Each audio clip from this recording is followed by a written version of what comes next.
On a quiet suburban evening, Officer Jamal Carter cruised the streets in his patrol car, the rhythmic hum of the engine a constant companion. The shift had been uneventful, a mix of monotony and watchfulness that came with years of experience on the force. Jamal knew better than to let his guard down. Quiet nights often concealed hidden dangers. At an intersection, his headlights caught an old sedan rolling through a stop sign. With a sigh, Jamal flicked on his lights and pulled the vehicle over. Approaching the driver's side window, he met a man who seemed composed but almost too polished for the late hour. The man, Stephen Blake, handed over his license and registration without hesitation, claiming he was driving home with his young daughter, Emily, after a late family dinner. In the backseat, Jamal noticed Emily, a small blonde-haired girl clutching a doll tightly to her chest. Her pale face and rigid posture caught his attention. Something about her seemed off. When he addressed her directly, she offered a faint smile that didn't reach her eyes, her movements robotic. Jamal's unease grew, but Stephen's demeanor gave no concrete reason to escalate the situation. After checking the paperwork and finding no immediate cause for concern, Jamal let the car go. Yet as the sedan disappeared into the night, a heavy feeling settled in his chest. The image of Emily clutching her doll lingered, her silent plea for help etched in his memory. Back at the precinct, Jamal couldn't shake the encounter. He replayed the dashcam footage, focusing on Emily's subtle movements. His heart sank when he noticed her lips forming the words "help me." Jamal quickly ran the license plate through the database and found a chilling pattern. Stephen Blake's name was linked to reports of suspicious behavior involving children in several states, though no charges had ever stuck.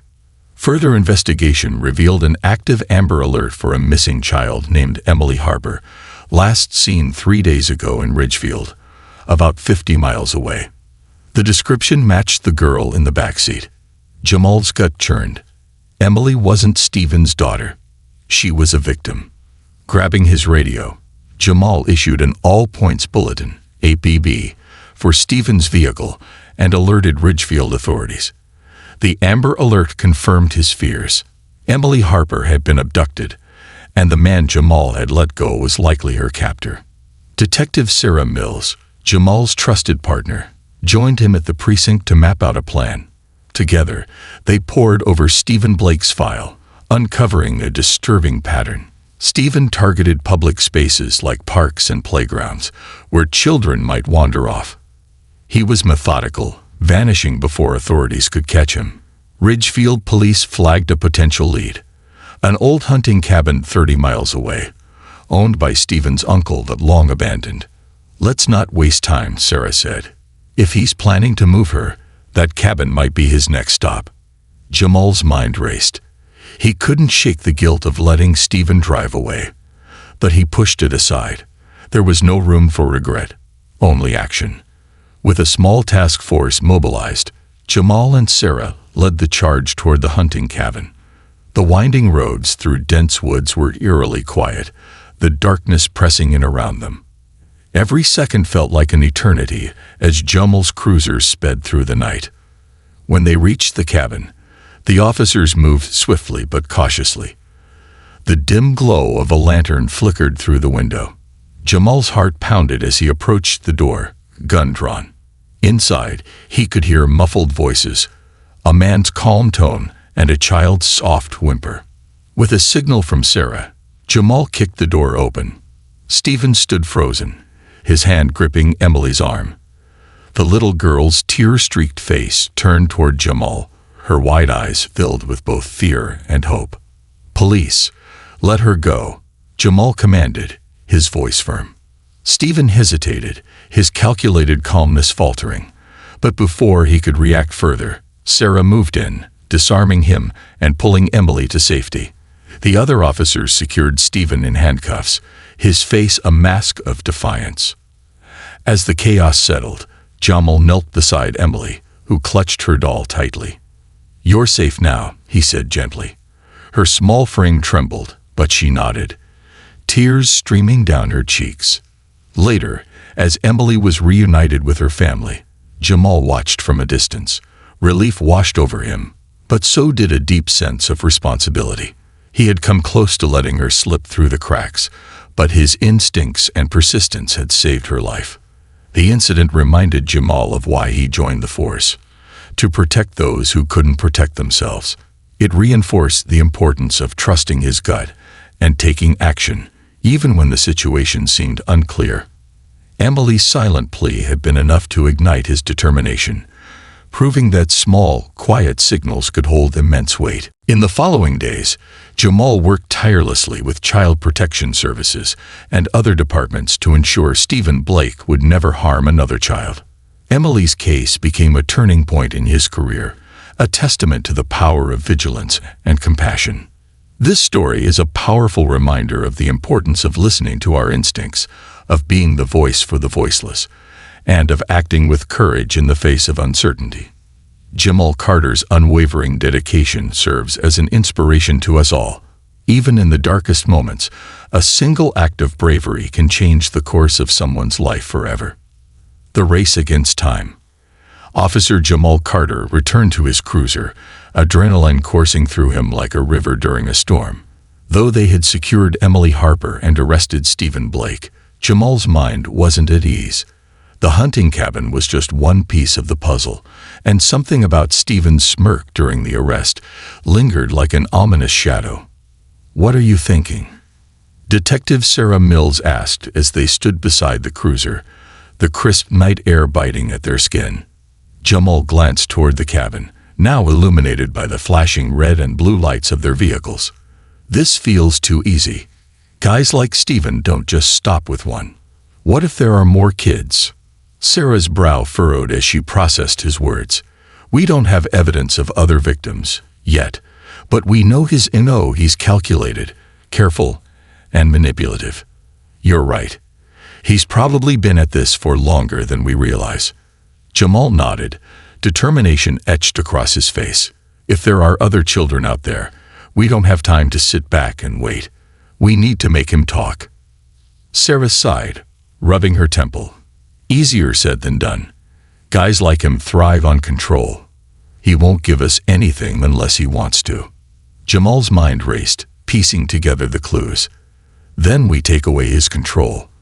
There's always a weak spot. We just have to find it." The interrogation. Back at the precinct, Stephen sat in the cold, sterile interrogation room, his hands cuffed to the table. He exuded a smug confidence, leaning back in his chair as though he were the one running the show. Jamal and Sarah entered, their faces stoic, but their minds razor-sharp. Jamal dropped a file on the table, the sound echoing in the small room. He leaned forward, his eyes locked onto Stephen's. "You think this is a game?" Jamal said, his voice low and controlled.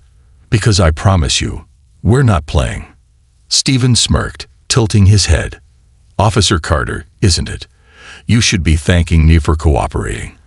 I didn't resist, did I?" Jamal ignored the bait. "We found Emily. She's safe now. But here's the thing. You don't strike me as the type to put all your eggs in one basket. Who else is out there? How many more kids have you taken?" Stephen's expression faltered for a split second, a crack in the facade. But he quickly recovered, leaning back in his chair. "I don't know what you're talking about. Emily's fine, isn't she? No harm done." Jamal's fist clenched, but Sarah stepped in, her tone icy. "No harm. You abducted a 7-year-old girl, terrified her, and who knows what else you had planned. We're not buying your act, Stephen. You're going away for a long time." Stephen's smirk returned. "You need evidence for that. And last I checked, you've got nothing that links me to anything beyond this so-called misunderstanding." Jamal slammed his hands on the table, his voice a thunderclap in the small room. "You think you're smart, Stephen. You think you can talk your way out of this. We know about your past, every town, every missing child. You've been slipping through the cracks for years, but not this time." For a moment, the room was silent. Stephen's composure wavered, the weight of Jamal's words sinking in. But he still refused to speak. The breakthrough. Hours passed, and frustration mounted. Jamal stepped out of the room, pacing the hallway. His mind churned, replaying every detail of the case. Stephen's confidence wasn't just arrogance. It was strategy. He was hiding something, but what? Sarah joined him, holding a cup of coffee. We're running out of time. If there are other kids, every second counts. Jamal stopped pacing, an idea sparking in his mind. What if we use his ego against him? He thrives on control, right? What if we make him think he's losing it? Sarah raised an eyebrow. What do you have in mind? Back in the interrogation room, Jamal and Sarah changed their approach. They laid out photos of Stephen's past, places he'd been, children who had gone missing. They didn't accuse him outright, but hinted at a web of evidence connecting him to each case. They fed his paranoia, making him question how much they really knew. You've slipped through the cracks for years, Stephen, Sarah said, her tone calm but cutting. But patterns don't lie, and neither do witnesses. Stephen's composure crumbled further. Witnesses? He scoffed, though his voice wavered. There are no witnesses. Jamal leaned in, his voice a whisper. Are you sure about that? People talk, Stephen. Memories resurface. Maybe someone saw you leaving that park in Ridgefield, or maybe someone saw you at that gas station near the playground in Fairfield last summer. Stephen's eyes darted between them, his mind racing. For the first time, he looked truly unsettled. The revelation. After hours of psychological pressure, Stephen finally cracked. He revealed the location of another property, a storage unit on the outskirts of town. He claimed he'd never hurt the children, insisting he was saving them from neglectful families. Jamal and Sarah didn't buy his justification, but they didn't waste time debating. They called in a warrant and mobilized a team. The storage unit was a grim discovery. Inside, they found evidence of Stephen's twisted operations, children's belongings, photographs, and journals detailing his plans. Most chillingly, they found a makeshift room, empty but clearly prepared to hold another victim. The rescue. The investigation continued for weeks, uncovering more of Stephen's trail. With the evidence collected, authorities were able to locate 2 other children who had been reported missing in nearby states. They were alive but traumatized, and their reunions with their families brought bittersweet relief.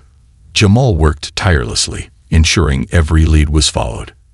His determination became a rallying point for the team, inspiring others to push harder, dig deeper. Redemption and reflection. Months later, as the case came to a close, Jamal visited Emily and her family. The little girl was slowly regaining her confidence, her smile now genuine. She ran to him, clutching her doll, and hugged him tightly. "Thank you," she whispered. Jamal knelt beside her, his voice soft. "You're brave, Emily. Don't ever forget that." As he left, Jamal felt a weight lift from his shoulders. He couldn't erase the pain Stephen had caused, but he had made a difference.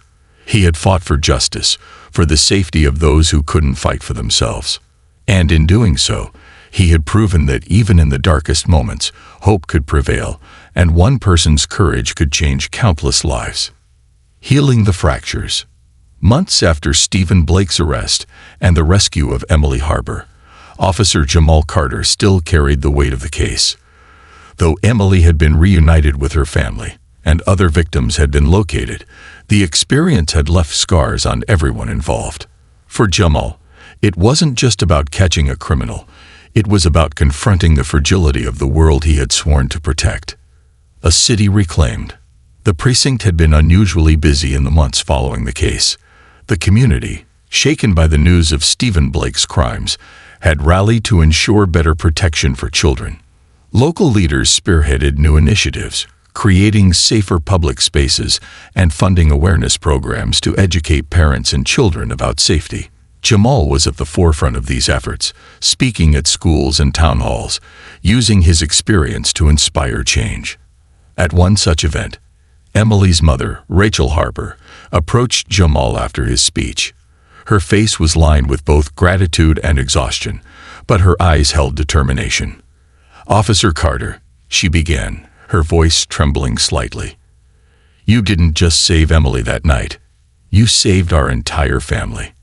I can't even imagine what could have happened if you hadn't acted on your instincts."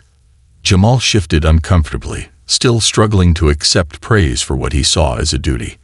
"I just did what anyone would have done in my position, ma'am." But it was Emily who had the courage to ask for help. Rachel placed a hand on his arm, her grip firm. "Don't downplay what you did. You saw what others might have missed. That means something. To us, it means everything." Emily's new beginning. Emily, too, was adjusting to her new life. Counseling sessions helped her process the trauma she had endured, but the road to recovery was long. She rarely let go of the doll she had clutched so tightly during her ordeal, a small worn figure that had become her symbol of safety. Jamal visited Emily and her family periodically, checking in to ensure she was doing well. On one such visit, Emily surprised him by running up and handing him the doll. "For you," she said softly, her shy smile beginning to blossom. "You kept me safe. Now it's your turn." Jamal knelt, his throat tightening as he accepted the gift. "Thank you, Emily. I'll keep it safe, just like I promised to keep you safe." The moment reminded him of the resilience children could muster, even in the face of unimaginable fear. Emily's bravery had become a beacon of hope for others, and her story began inspiring families across the city. The trial. Stephen Blake's trial became a media sensation, drawing attention to the systemic failures that had allowed him to operate undetected for years. Jamal testified, recounting the fateful night when his instincts had led to Emily's rescue. His testimony, combined with the overwhelming evidence found in Stephen's possession, left no doubt in the jury's mind. The verdict came swiftly, guilty on all counts, with a life sentence handed down without the possibility of parole. As Stephen was led out of the courtroom, his once smug demeanor was replaced by a hollow stare. For Jamal, the trial's conclusion was a moment of vindication, but it didn't erase the lingering doubts in his mind. How many more Stephen Blakes were out there, slipping through the cracks? Could the system truly protect children from predators like him? A new purpose. Driven by these questions, Jamal threw himself into a new mission, preventing such crimes before they could happen. Partnering with Detective Sarah Mills, he launched an initiative to identify patterns in missing child cases and develop a database to track potential predators more effectively. The program, dubbed Project Safeguard, combined technology, community engagement, and law enforcement training to close the gaps that predators exploited. Jamal and Sarah conducted workshops for officers, teaching them to recognize subtle signs of abuse or distress. "Every child is someone's whole world," Jamal told a room of cadets during a training session. "Our job is to see what others miss. Trust your gut, follow your instincts. That's how we stop the next one before it's too late." The program gained national attention, with other precincts adopting its methods. For Jamal, it was a way to channel his guilt into something productive, a way to ensure that his experience could save more lives. A reunion. One crisp autumn afternoon, Jamal received an unexpected invitation. The Harper family was hosting a small gathering to celebrate Emily's progress and thank the people who had supported them. Jamal hesitated at first, unsure if he deserved to be honored in such a way, but Sarah convinced him to go. "Sometimes you need to see the good that comes from your work," she said. "It's not always about the ones we lose, Jamal. It's about the ones we save." At the gathering, Emily was a different child than the one Jamal had rescued months ago. She laughed freely, her once pale face glowing with joy. She introduced Jamal to her friends and proudly showed him the drawings she had made in therapy, pictures of rainbows, her family, and a police car with a man she called her hero. Jamal's heart swelled. For the first time in months, he allowed himself to feel pride, not for what he had done, but for the life he had helped restore. The road ahead. That night, as Jamal sat in his quiet apartment, he looked at the doll Emily had given him. It sat on his shelf, a constant reminder of the stakes of his work. He knew the fight against predators like Stephen Blake would never truly end, but he also knew he wasn't fighting alone. The community had rallied, the precinct had strengthened its resolve, and families were more vigilant than ever. Jamal picked up the doll, turning it over in his hands. It was old, its paint faded, but it carried a quiet strength, a testament to resilience and hope.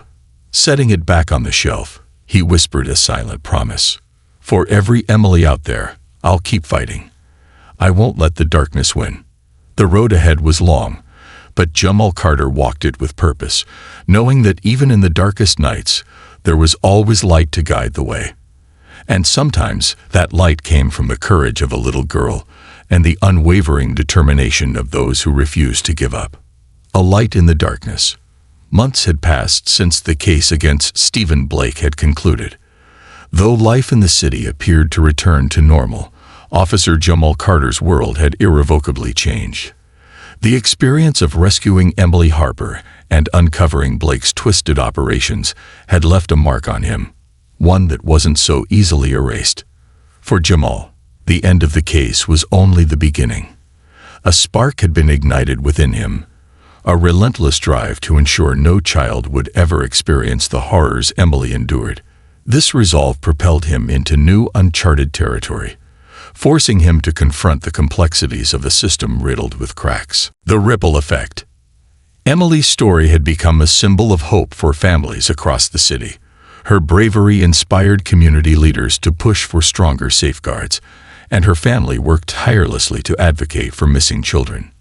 Rachel Harper, Emily's mother, started a foundation called Emily's Voice, dedicated to supporting families of abducted children and funding preventative education. One chilly morning, Rachel called Jamal, her voice filled with excitement. "Officer Carter, we're hosting a benefit gala for Emily's Voice, and we'd love for you to attend. Emily's been asking about you." Jamal hesitated. He wasn't one for public events, and the thought of being in the spotlight made him uneasy. "I don't know, Rachel. I didn't do anything extraordinary. I just followed my instincts." Rachel's voice softened. "You saw her when no one else did. You acted when others might have overlooked. That's not ordinary, Jamal. It's extraordinary. Please, it would mean the world to Emily." Reluctantly, Jamal agreed, knowing he couldn't disappoint the little girl whose courage had inspired him to keep fighting. The gala. The night of the gala arrived, and Jamal found himself in an unfamiliar setting. The grand ballroom was filled with people dressed in their finest, the air buzzing with a sense of purpose. Large screens displayed photos of missing children who had been found, their smiles lighting up the room. In one corner, Emily stood with her parents, her blonde hair tied in a neat braid and her laughter filling the air. When Emily spotted Jamal, her face lit up. She ran to him, wrapping her small arms around his waist. "You came," she exclaimed. Jamal knelt to her level, smiling. "Of course I did. I wouldn't miss this for anything." Throughout the night, speakers shared stories of resilience and hope, highlighting the importance of community vigilance and the tireless efforts of law enforcement. When Rachel introduced Jamal as the man who saved Emily, the room erupted in applause. Jamal shifted uncomfortably but managed a humble smile, knowing this wasn't about him. It was about Emily and the countless other children whose lives could be changed by the work they were doing.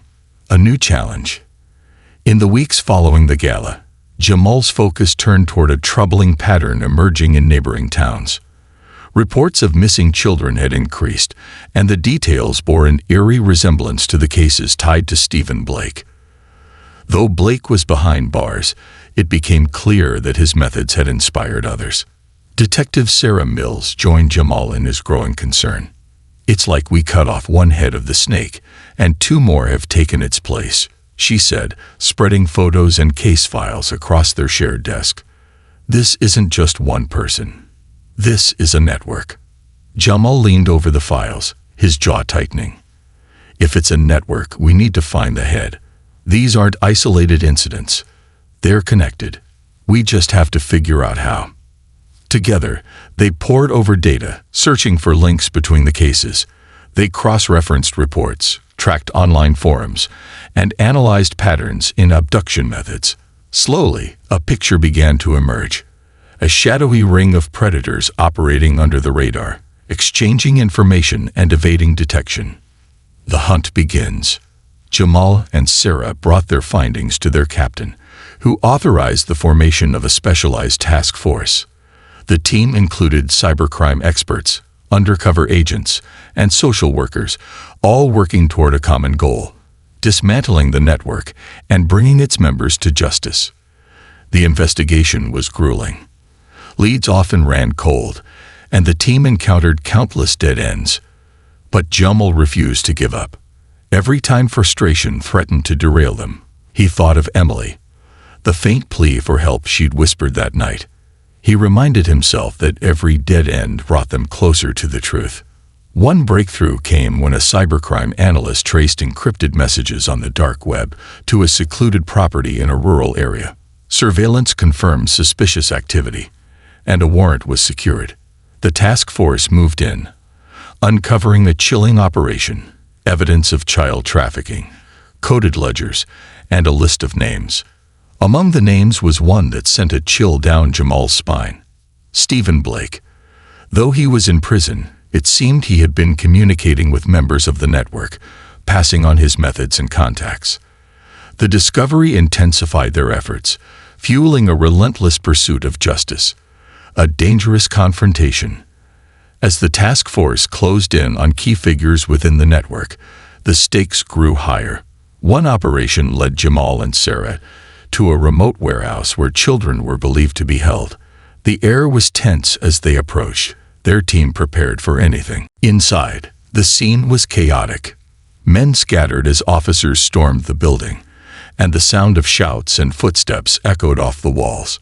Jamal's heart pounded as he navigated the maze-like structure, his flashlight cutting through the darkness. In one corner, he found a locked room. Kicking the door open, he was met with the sight of frightened children huddled together. Their eyes, wide with fear, reminded him of Emily's that night in the sit-in. "It's okay," Jamal said gently, lowering his weapon. "You're safe now." A victory for justice. The raid was a success. Dozens of children were rescued, and key members of the network were arrested. The evidence gathered was enough to dismantle the operation, sending shockwaves through the criminal underworld. Back at the precinct, the team celebrated their hard-earned victory. But for Jamal, the work was far from over. He knew there were more networks out there, more children in danger. The fight would continue, but for now, he allowed himself a moment of quiet satisfaction, a legacy of hope. Months later, Jamal stood at another event for Emily's Voice, this time as a keynote speaker. He shared the story of the task force's success and the ongoing efforts to protect children. Emily, now more confident and thriving, sat in the front row, her smile a constant reminder of why he had chosen this path. As he finished his speech, Jamal looked out at the audience, his voice steady but filled with emotion. "Evil thrives in the shadows, but so does hope. Together, we can be the light that drives out the darkness. For every child like Emily, we must keep fighting. Because every child deserves a chance to be safe, to dream, and to live free from fear." The room erupted in applause, but Jamal's focus remained on Emily. Her bravery had set him on this path, and he vowed never to let her, or any child, down. In the quiet moments that followed, Jamal reflected on how far they had come. The journey had been harrowing, but it had also been transformative. And as he left the event, the doll Emily had once given him still tucked safely in his pocket, he knew one thing for certain: the fight was worth it. Always. A beacon in the storm. The dismantling of the trafficking network and the rescue of dozens of children had earned Officer Jamal Carter national recognition. But the accolades were bittersweet. For every victory, there were lingering reminders of the shadows that still loomed. The fight against such pervasive evil was unrelenting, and Jamal understood better than anyone that the work was far from over. As the months wore on, Jamal found himself grappling with the personal toll of his work. The images of frightened children, the cold and calculating predators, and the narrow escapes haunted his dreams. He had become a beacon for justice, but carrying the weight of so many lives left him feeling isolated, his once sharp focus beginning to blur. A crisis of faith. One rainy evening, Jamal sat alone in his dimly lit apartment. The doll Emily had given him rested on the shelf, a constant reminder of why he did what he did. But that night, it felt more like a burden than a source of inspiration. He stared at it, his mind racing with doubts. Despite his successes, the victories felt fleeting compared to the overwhelming scope of the problem. For every child saved, there were countless others still lost.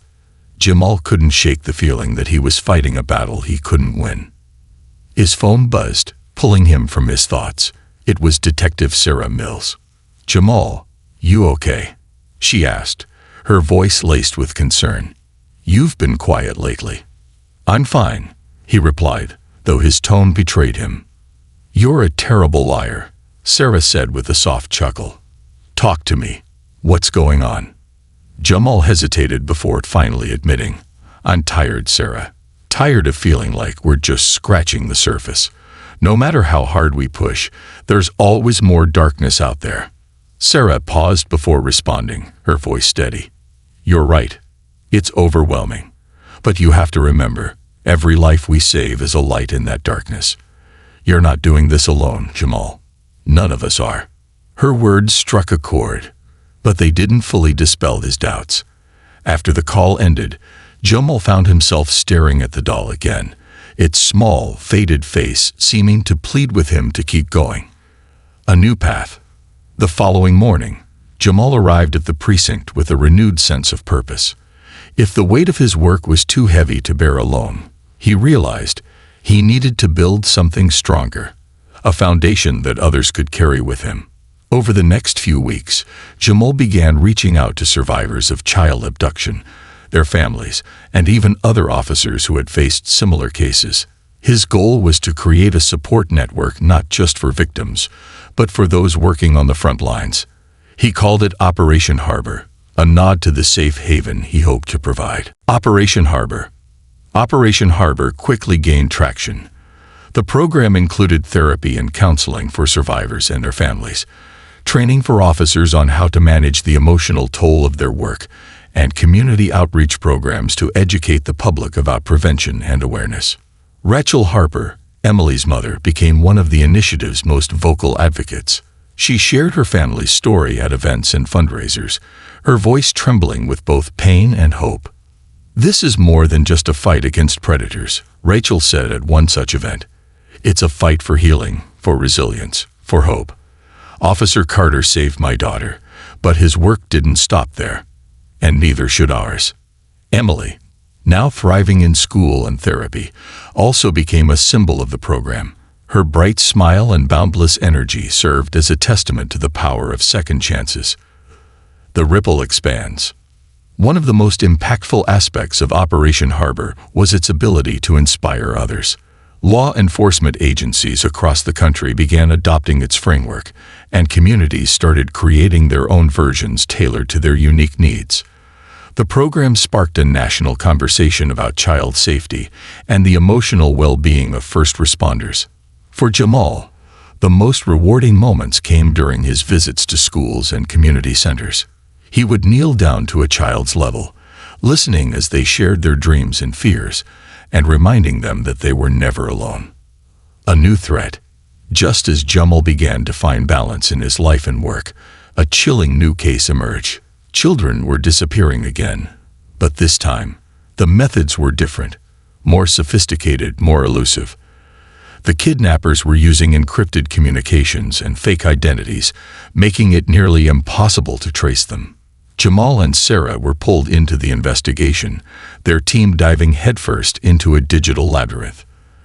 The case tested their resolve, forcing them to confront the lengths to which predators would go to exploit technology. Late one night, after hours of combing through encrypted messages, Sarah looked up at Jamal. "These people aren't just operating in shadows. They're building walls around themselves. It's like they're daring us to stop them." Jamal nodded grimly. "Then we'll tear those walls down." The case became a race against time, with Jamal and Sarah working tirelessly to piece together the fragments of the network. Every breakthrough felt like a small victory, but the stakes were higher than ever. A legacy of light. In the end, the case was cracked, thanks to the relentless efforts of the team and the foundations laid by Operation Harbor. More children were rescued and the perpetrators brought to justice. But for Jamal, the case wasn't just another victory. It was a reminder of the importance of staying vigilant, of never letting the weight of the fight extinguish the light of hope. As the years went on, Operation Harbor grew into a nationwide movement, its impact reaching far beyond what Jamal had ever envisioned. Children who had once been lost found their way home. Families who had been shattered began to heal, and communities that had been plagued by fear found strength in unity. The final reflection. Years later, Jamal stood at the edge of a park where children played freely. The laughter of kids chasing each other through the grass filled the air, a stark contrast to the haunting silence he had once known. In his hand, he held Emily's doll, its paint faded but its significance undiminished. A little boy ran up to him, holding out a flower. "Here, mister," the boy said with a grin. Jamal knelt, accepting the flower with a smile. "Thank you, buddy." As the boy ran off to join his friends, Jamal looked at the flower, then at the doll, and finally at the children playing. In that moment, he felt a deep sense of peace. The fight against darkness would never truly end, but he had learned that even the smallest lights could guide the way. And for every Emily, every child, and every family, he would continue to fight, not because he had to, but because it was the right thing to do. With that, Jamal slipped the doll back into his pocket and walked toward the future, knowing that the work of building a safer world was never finished, but always worth it. The torch passed. Years after the inception of Operation Harbor, Officer Jamal Carter found himself standing at the edge of retirement. The program he had nurtured had grown far beyond what he had ever imagined, spanning cities, states, and even countries. What started as a local initiative born of heartbreak and determination had transformed into a global movement of hope and resilience. Yet, as Jamal prepared for his next chapter, he was haunted by the question, what happens when I'm gone? A new generation. The precinct buzzed with activity as Jamal walked its familiar halls. The walls, once adorned with sterile police insignias, now bore posters of children who had been saved, smiling faces that stood as living proof of their collective efforts. New recruits were undergoing training in a brightly lit room, their youthful energy a stark contrast to the weight Jamal carried in his heart. Among them was a young officer named Damien Vega, whose eyes lit up every time Jamal entered the room. Damien had joined the force after his own family had benefited from Operation Harbor, and he often reminded Jamal of his own younger self. Determined, idealistic, and unafraid of the fight. "Officer Carter," Damien said one afternoon, catching up to Jamal as he left a briefing. "Can I talk to you for a second?" Jamal turned, nodding. "What's on your mind, Vega?" Damien hesitated for a moment before speaking. "I've been reading about the Emily Harper case, the one that started it all. The way you trusted your instincts, the way you fought for her. It's why I became a cop. I want to make a difference like you did." Jamal studied the young man, seeing both sincerity and a flicker of doubt in his expression. "Making a difference isn't about one moment," Jamal said.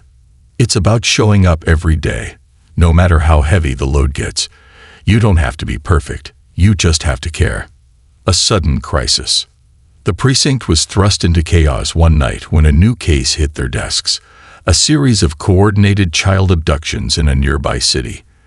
The kidnappers were brazen, using advanced technology to mask their movements, leaving behind cryptic messages that taunted law enforcement. Jamal, despite his impending retirement, was called in to consult. Sitting in the task force's war room, he sifted through reports and surveillance footage, his seasoned eyes catching details others had missed. The case bore eerie similarities to Stephen Blake's methods, but it was more refined, more dangerous. Damien, now part of the task force, sat beside Jamal, his hand shaking as he reviewed the evidence. "They're always one step ahead," he muttered, frustration clouding his voice. Jamal placed a steady hand on Damien's shoulder. "They want you to feel that way. It's how they win. But they're not invincible. Patterns emerge, and when they do, that's when we strike." Together, they began piecing together a profile, identifying potential safe houses, and narrowing down leads. Jamal's experience combined with Damien's tech-savvy approach created a formidable duo. The breakthrough. After weeks of dead ends, a crucial lead came through. A single piece of metadata hidden in an encrypted file led the team to an abandoned industrial complex on the city's outskirts. The site had been flagged for suspicious activity, and the task force mobilized immediately. Jamal joined the team despite protests from Sarah and the captain. "You've done enough," they said. "Let us handle this." But Jamal wouldn't hear it. "If I can help bring them home, then I'm going. This isn't just another case to me. It's the reason I stayed on the force this long." The raid was swift and precise. As officers stormed the complex, they found several children hidden in makeshift rooms, frightened but unharmed.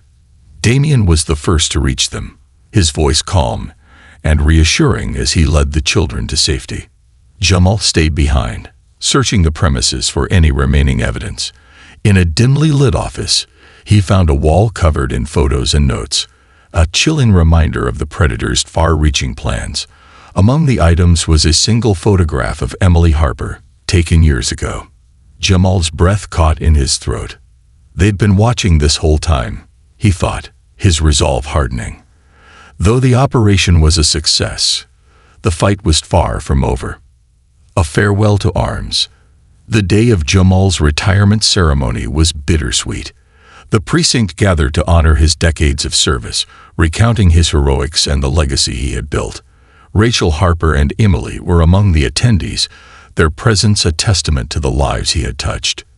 As Jamal stood to speak, he looked out at the crowd. His colleagues, friends, and the next generation of officers.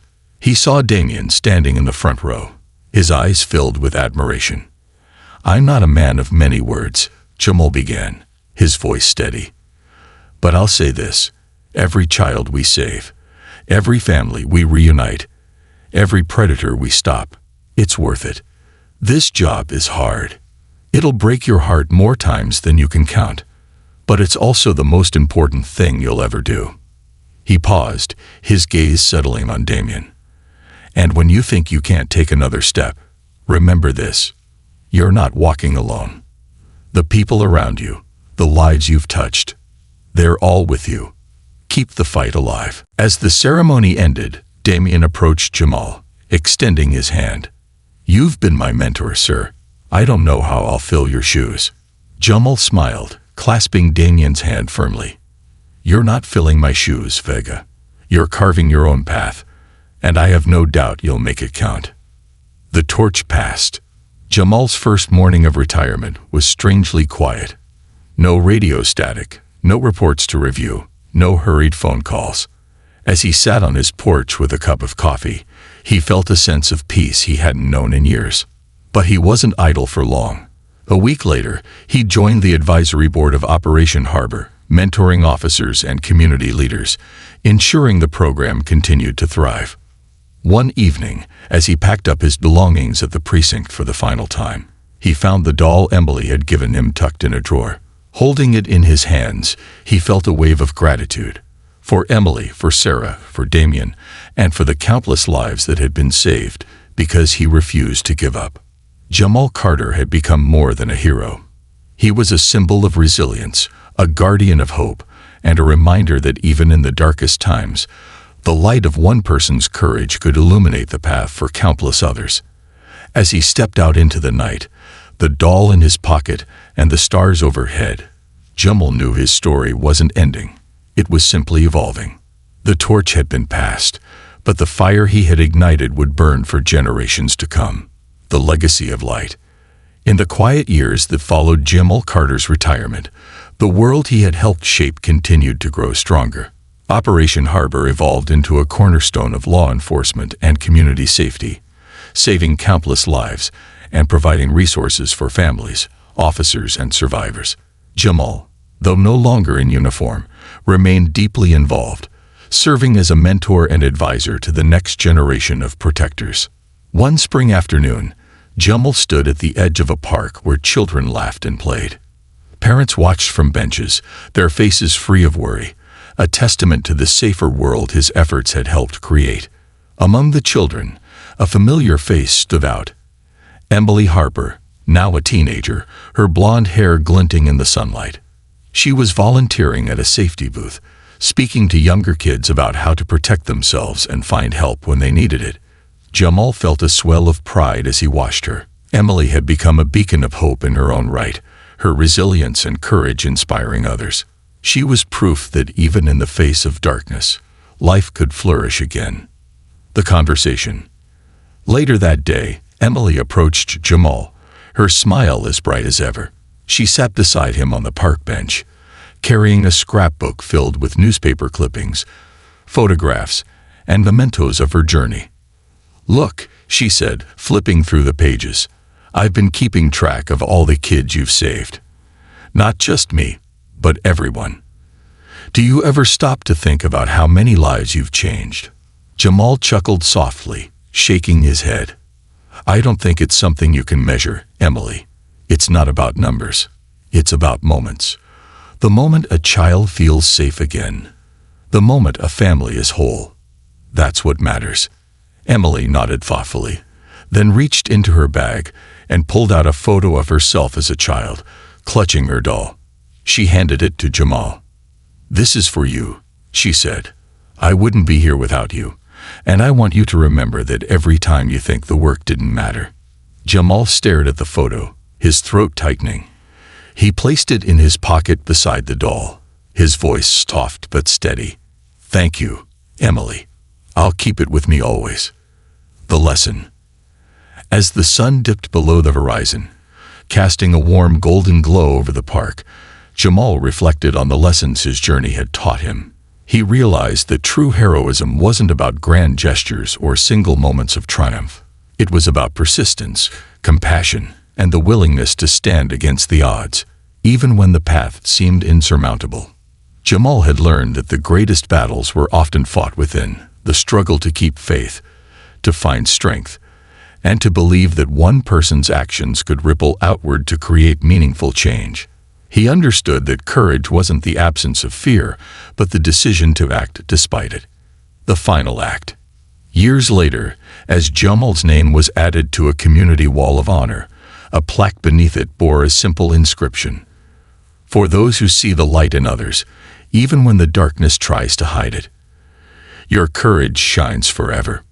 Jamal Carter's story became a guiding principle for law enforcement and communities alike, a reminder that change begins with one act of bravery, one voice speaking up, one hand reaching out.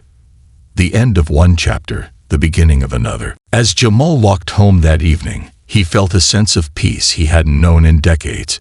He had dedicated his life to creating a world where children could laugh freely and families could sleep without fear.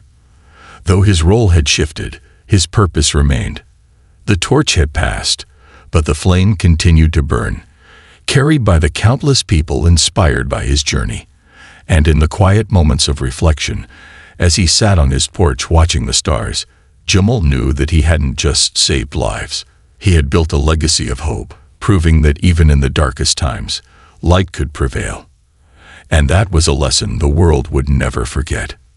This concludes the story. Thank you for watching until the end.